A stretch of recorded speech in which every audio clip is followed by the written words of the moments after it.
Good morning. Welcome to the Meltdown. I hope you all had a great Thanksgiving. Certainly the weather cleared out in time in our part of the world. Not sure where you are, but that's okay because, folks, it is going to be a great and glorious day.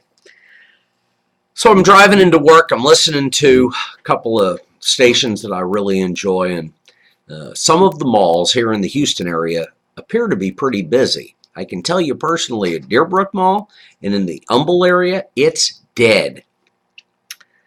Traffic is almost non-existent. Getting around town is pretty easy. And I can tell you one of those facilities where foo-foo coffee is made, the line was nil. It was easy to get in, no waiting. Didn't even have time to send my usual text or two. The economy is in trouble, and I don't think there's any doubt about that. It's the mismanagement that has most of us concerned. Now, the constant debate over quantitative easing as to when tapering might begin, when the U.S. government's going to actually stop blowing up our economy, that becomes the interesting question. For me, I look for the little nuances and the little cliches or niches where information gets shared so that I'm truly in a position of being able to give you information that's clear, concise, and logical. It's more than just a feeling. It's more than just a saying. Truth of the matter is that the government is ruining us by the moment. Now, one of those areas, and since it fits right into what I talk about, is the U.S. dollar. Now, I talk about the trading sessions and what's happening, quote, in the economy and how that relates to what we're doing. Well, this is a different conversation today. Yes, the U.S. dollar is trading down against the other world currencies, and platinum is moving up a little bit, but gold seems to have some steam, and so that narrowing of the gap that at one time indicated that platinum was 11% higher than the value of gold is now closed down to about 8%.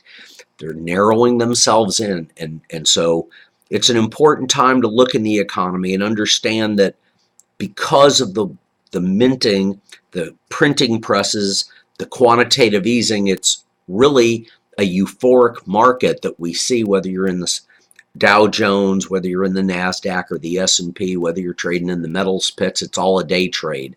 Guys are looking to make that 10th or 1,000th of a percent trading in the millions or billions. And of course, there's guys with 50 to 100,000, and they're looking to make $500 a day. And, you know, I've got a couple of buddies that do it. And in a 200-day trading situation, that's $100,000 a year if you can make $500 a day. So keep that in mind as I move forward. Now, the dollar that I'm talking about are the new coins, the Sacagawea dollars. And frankly, it's the stockpile of the presidential dollars, the Sacagawea dollars, the Susan B's.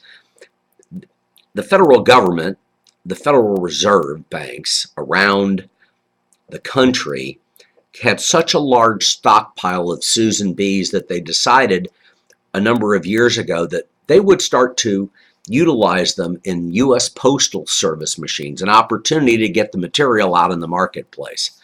Now, I've stashed dollars, whether they were Eisenhower dollars or Sacagaweas or presidentials or Susan B's, and unfortunately, stuff like that can walk away and people take things. But the Federal Reserve banks right now are holding approximately $1.4 billion coins. That's enough based on our current demand to last us 40 years. Dollar coins don't work real well. People prefer paper. Not quite sure why, other than the simple fact that you can fold money and put it in your pocket and it doesn't have a value any more than a new coin does. But it's all, quote, backed by "In God We Trust." Old silver dollars, Morgan and Peace dollars. At times where silver is a volatile commodity, old silver dollars tend to hold their value or appreciate. And the rarer the coin, the more the value. It is a way of preserving wealth. Now, Congress passed the new presidential coin, the laws to mint them, in 2005.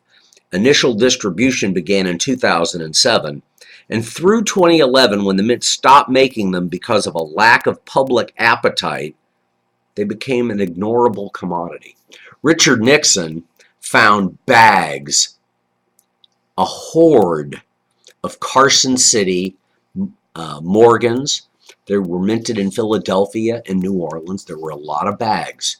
And ultimately, the bags themselves, the canvas bags the coins were stored in, were destroyed. The value of one of those original bags can reach anywhere between $5,000 and $15,000.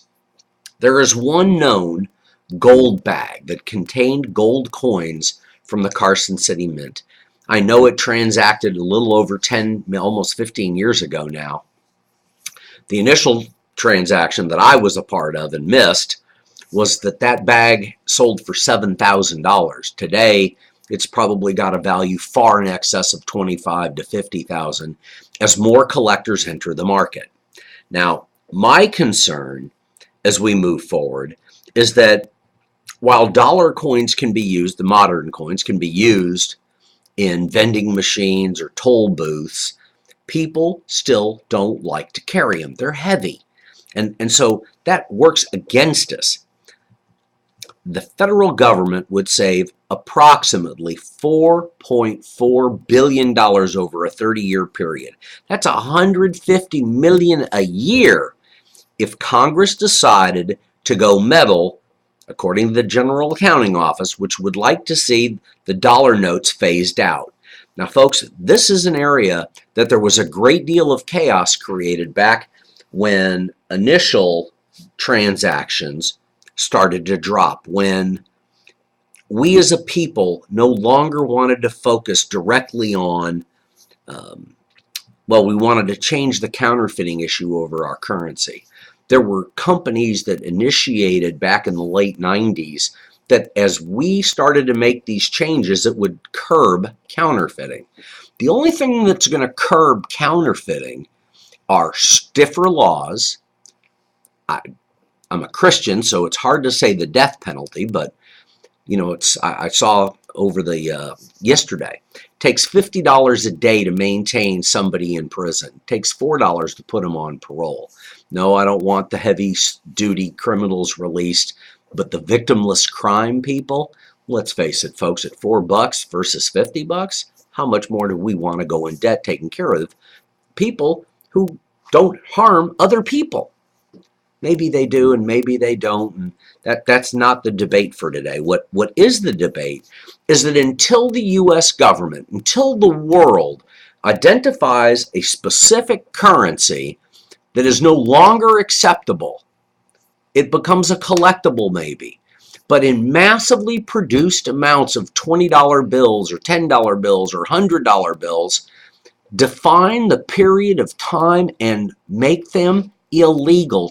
Cancel the script, stop the bankruptcy, stop the printing presses around the world that are making our currency false. Now, you want to go a little deeper, let inflation rear up. Let's get to the economy that we've got to get to before we absolutely fall into an abyss that we may never get out of. That's part of the problem. Now, I can tell you that as somebody who is a pseudo-economist, the worse things get, the better it is for my industry. No, it's a bit perverse, I understand. But the reality is that you cannot live in a society that constantly rises in value without there being some loss somewhere along the way.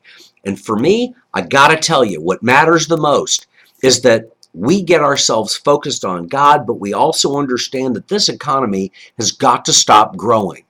It's only growing at the top 1%, and the top 1% controls 20% of the wealth. Well, a bad distribution? Absolutely. Do we need to funnel it down and increase maybe business and take care of our own instead of trying to be the police of the world and rescue everybody? That's a big time debate. What I'm going to tell you is that I've talked about commemorative coins, both new and old, and I can see it in some of our trade publications where modern commemoratives, 15 years now, are starting to get the attraction of the media. And folks, you need to be involved.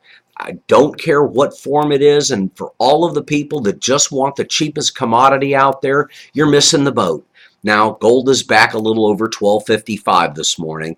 Been up a little bit higher, but that's up 10 bucks for the day. If you're trading in contracts and you've got hundreds or maybe thousands or millions of ounces of gold, then in paper, you're doing okay. Unfortunately, if you sold it, all you're getting are dollars again. Or maybe you're trading in another world currency. I'm watching the price of oil, which has given back a few dollars the last few weeks, up over $1.30 right now. That's West Texas Intermediate. And I talked about how the gap between Brent C crude and West Texas Intermediate had widened. Well, it's starting to narrow again. Markets are manipulated by traders, and traders, Traders, not traitors. I know about some traitors, but the traders are the ones that are making all the money.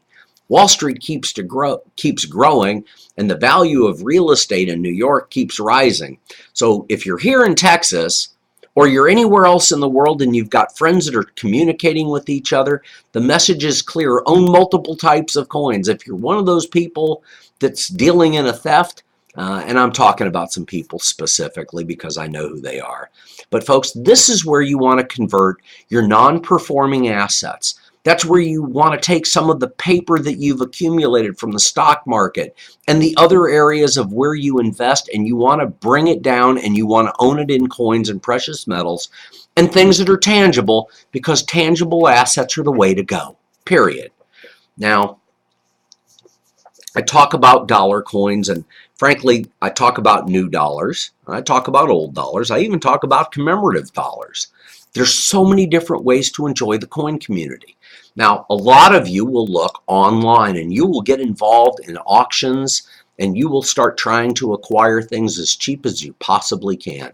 And I'm going to tell you that a lot of people have tried to circumvent my recommendations and go out there and accumulate on their own. And there are so many other factors that go into this. Why is there a plus sign or a star on an NGC holder? Why is there such a thing as a green or a gold CAC sticker?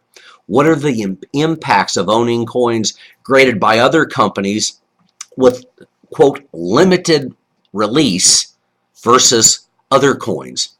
Because some say a Mint State 70 coin is the same whether it's graded by any of the companies that are out there. And I'm going to tell you there are fundamental reasons why you need somebody who's in your corner, who's trying to assist you and make positive steps. Now, people take coins out of holders, and that's their way of circumventing the system. Well, eventually, you reap what you sow.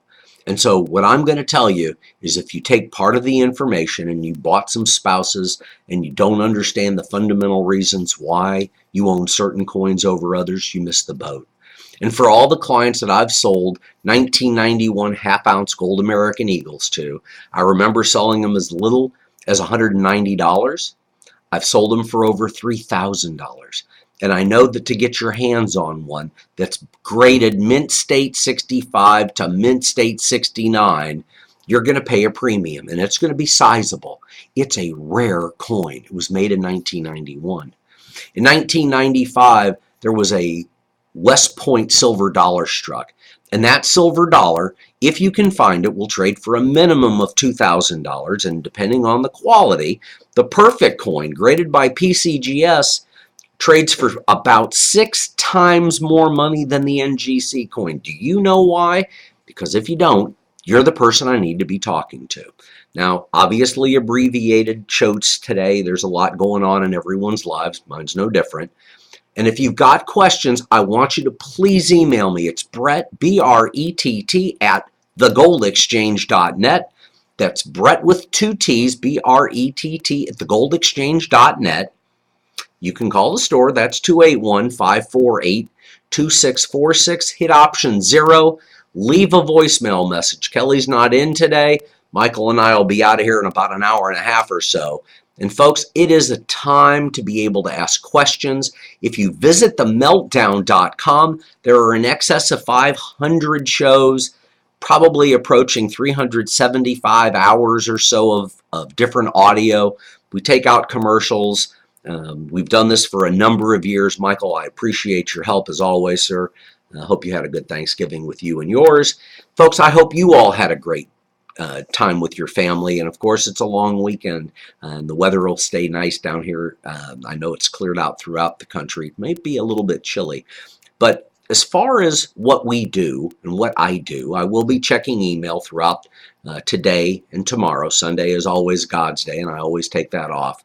But folks, this is that time where you really want to pull in your belt strap. You really want to focus on some of the most important things in your life, and that's, of course, your family, your relationship to the Lord. Ultimately, this is a time to look at coins and from the beauty, the history, and protecting your portfolio. Everybody should own no less than 5% of their net worth in precious metals and rare coins. I know of financial planners and money managers that are pushing that number to 40% in some cases. So I'm comfortable in telling you 15 to 20. And depending on what your wealth is, how you've got your pile stacked would determine if we consider going over that. Find what you like. Let's talk about it. Email me. I'm not going to try and snake coins out from under you in an eBay auction. If you're dead set against owning material that I've got or taking advice and you want to do it yourself, folks, I got nothing I can do except consider the fact that there are a lot of coins out there. There's billions of them. There's right coins that will hold value. There's right coins that will appreciate. There are others that are being promoted that will fundamentally push values higher. Folks, nobody wants to lose anything. That's why we do this. A third, and a third makes a great deal of sense. If you visit themeltdown.com, you can go to our links page and find more information that is in great detail.